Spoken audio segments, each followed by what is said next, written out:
web buckling and crippling. So I told you what is web buckling and web crippling in the previous video in the lateral stability of the beam.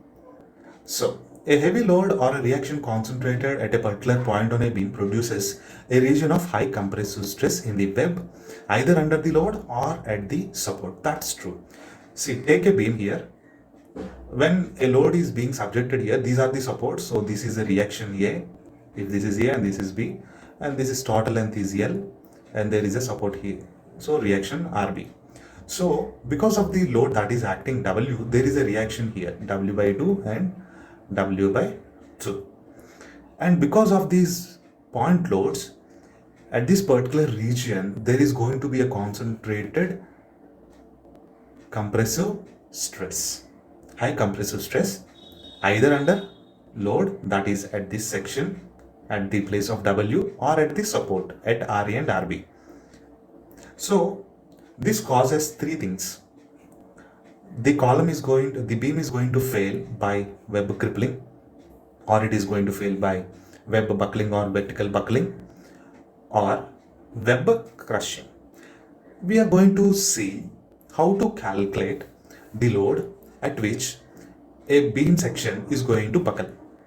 Okay, we are going to find out at what amount of load a beam is going to buckle or cripple locally. Okay, so web buckling and vertical buckling occurs when the intensity of vertical compressive stress near the center of the section becomes greater than the critical buckling stress.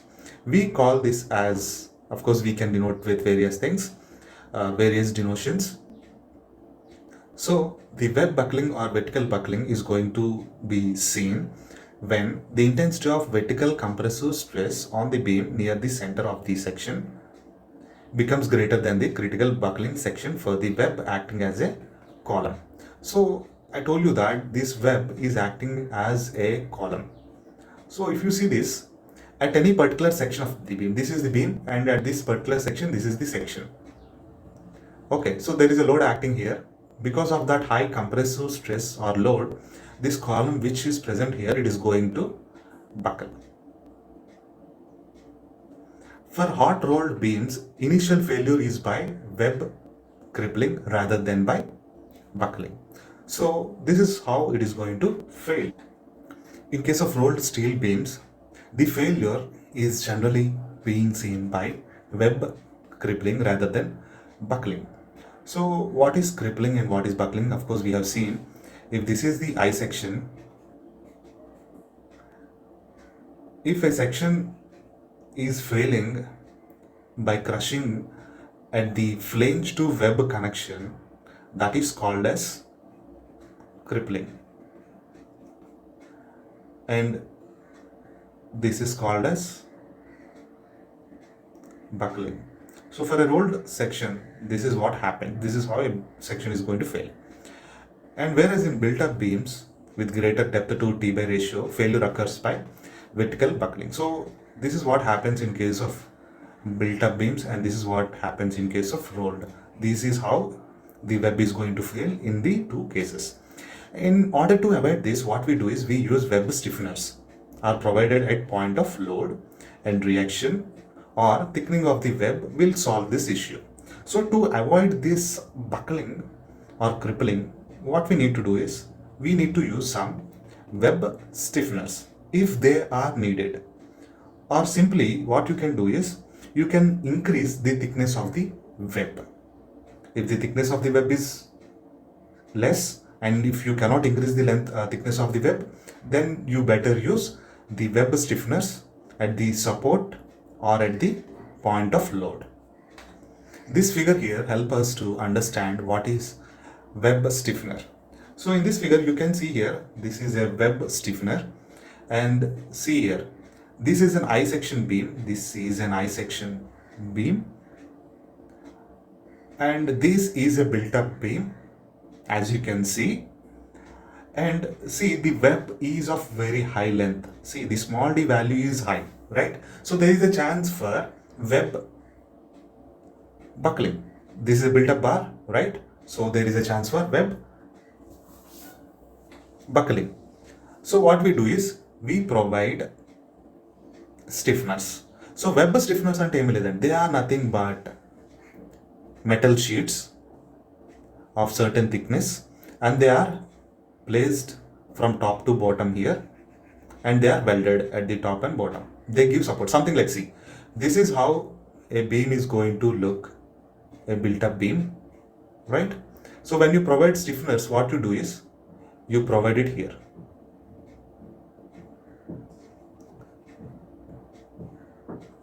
These are the web stiffeners. So these are web stiffeners which are placed at the sections where there is a chance for buckling or crippling. So this is another view of that same section.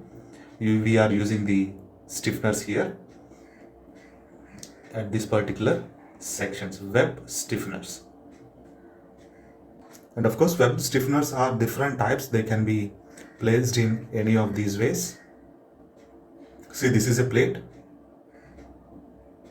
This can be placed parallel to the web, or it can be a block, or it can be a plate which is placed perpendicular to this web, and it can be inclined and vertical and inclined. So different arrangement are there to place this web stiffener. So now let me calculate the web buckling strength of a particular section of the section taken. For example, I have taken MS IS MB 450. I want to know whether this section has enough web buckling strength or not. If this section do not have sufficient amount of web buckling strength, what happens is the web of this section is going to buckle and fail locally, and I need to provide stiffeners to avoid that. But instead of providing stiffeners, what I can do is I can choose a different section also. I can go for other section whose web thickness is little bit high. Okay, so how do we calculate the buckling strength of a given section? Of course, it is denoted with FWB and it is given by capital B, TW, FCD. If the load at point load, at the load, I mean, this is the beam, this is the support, and this is the load. So at this particular section, if you wanted to find off FWB, it will be equals to B TW FCD. Whereas at the support, it is FWB is equals to B1 TW FCD. And here the FCD and TW and B1 are the unknowns, right? So let us see how to calculate them. TW, this is the thickness of the web, and FCD and B are the things that you do not know. So let me calculate that. So capital B is equals to B plus 2 N1. B1 is equals to B plus N1. Okay. And FCD is the allowable compressive stress corresponding to assumed web. You need to refer table 9C of IS code to get this value FCD. This is the table 9C in page number 42 of IS 800 2007. And from this table, you can get what is the value of FCD. But in order to do that, you need to know two values, that is KL by R and Fy. KL by R and Fy. Fy is the yield strength, you know that. But what is KL? This is nothing but effective length. And what is R? This is radius of gyration.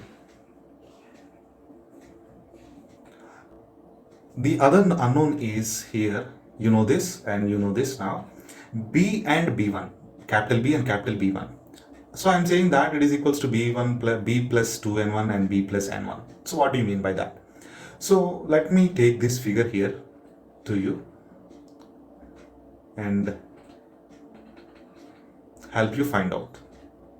And remember, let me just come to this slenderness ratio. Of course, we have said FCD is obtained from this clause of IS 800 from the table 9C.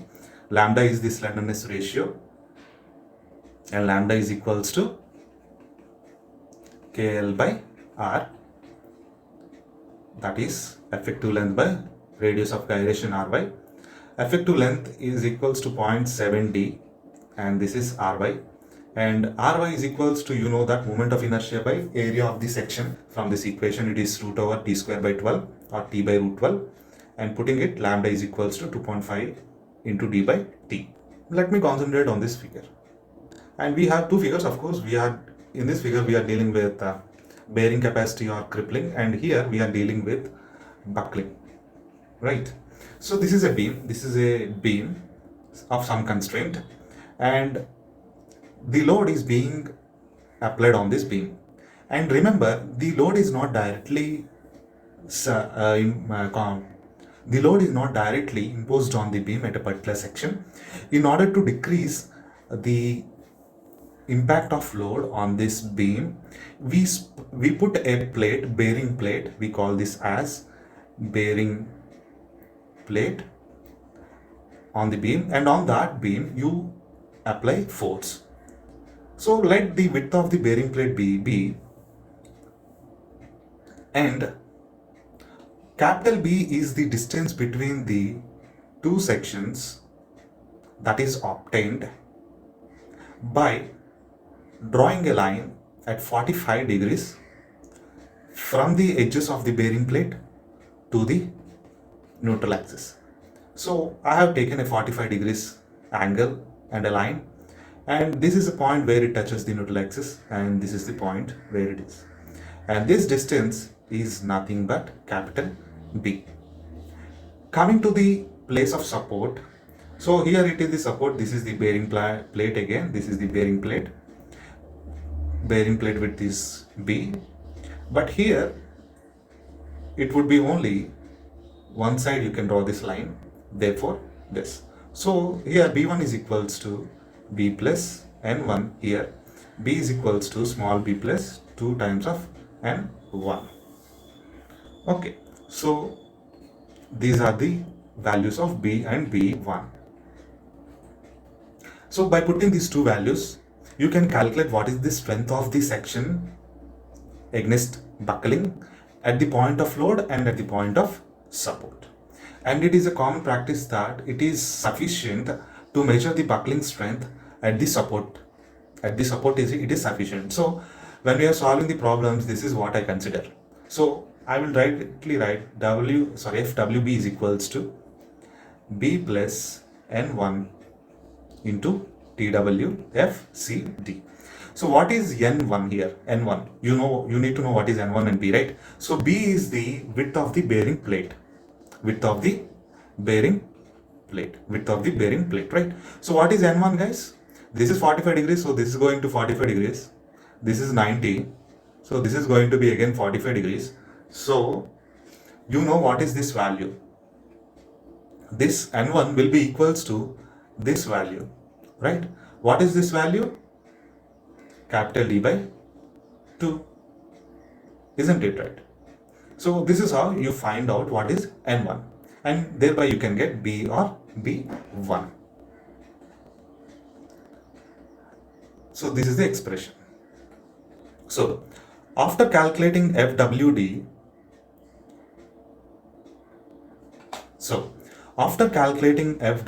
from the expression B1 TWFCD, you need to compare it with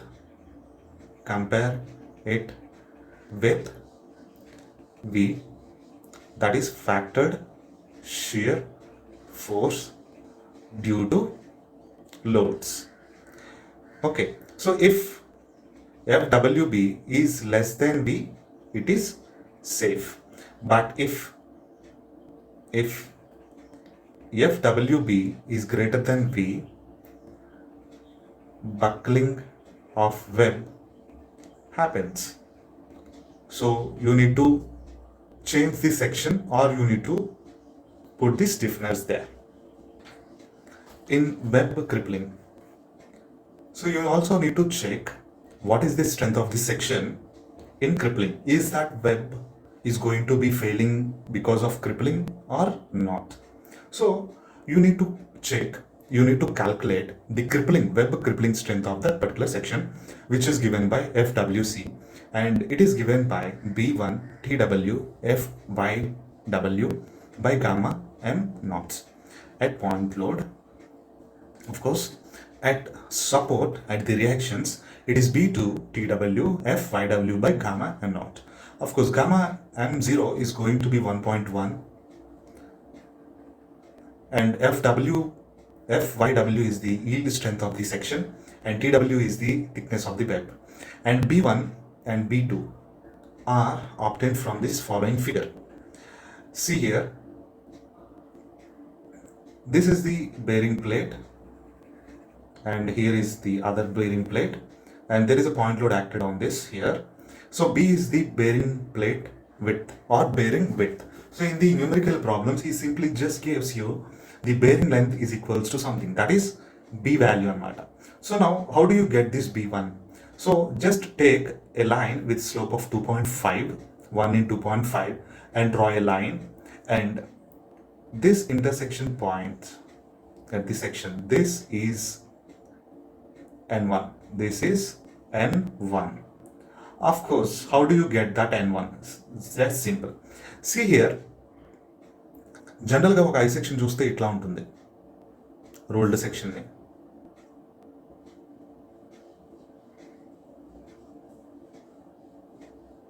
This is how it looks. So this is TF. But see here, there is a fillet here. Fillet. We call that as fillet. And this fillet has certain radius, and that is R1. So when we are trying to calculate this N1, these two are important here. See here, this is TF and this is R1. So the line which is drawn with a slope of 1 in 2.5, it is going to intersect this line where this fillet has been ended and the web has been started. So this distance is nothing but D1 అనుకుంటే, ఇప్పుడు ఈ distance అనేది TF plus R1 is equals to D1 అయితే, ఈ హారిజాంటల్గా ఉన్న ఈ distance ఏమవుతుంది అంటే just simply 2.5 times of D1. Okay, that is 2.5 times of TF plus R1. So don't worry about this R1 and TF. For a particular section from the steel tables, you can get what is the value of TF and what is the value of R1. So no issue. So you can calculate what is N1. So based on N1, you can calculate value of B. That is B1 equals to B plus 2 times N1 at point support. It is going to be B plus N1. So we need to check the strength of the beam in crippling at the support. That is sufficient. So we need to use this equation where B2 is equals to B plus N1 and N1 is equals to 2.5 times of TF plus R1. So in this video we have seen three things. One, calculation of design bending strength. Second one, calculation of design shear strength of the section. And next, the strength of the web in crippling and buckling. So in the next video, we are going to see the design steps for the laterally supported beam and also a numerical problem.